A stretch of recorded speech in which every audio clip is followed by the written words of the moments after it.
շատ կարևոր է քրիստոնեական աշխարհի համար, իհարկե այլ եկեղեցիներ այլ օրեն տոնում, հայ առաքելական եկեղեցին տոնում է դեկտեմբերի 28-ին։ Եվ շատ սիմվոլիկ է, որ Էրդողանն ու Ալիևը ուզում են, որ հենց այդ օրը Նիկոլ Փաշինյանը գրող կազմակերպի, որտեղ դա կլինի գրող ոչ միայն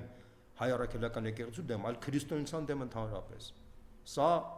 հրեշավոր մի ծրագիր է, հրեշավոր, որը համաձայնվել է կատարել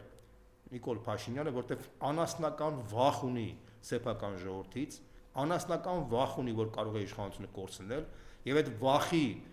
ելնելով ինքը պատրաստ է կատարել, ինքը դարել է Էրդողանի եւ Ալիևի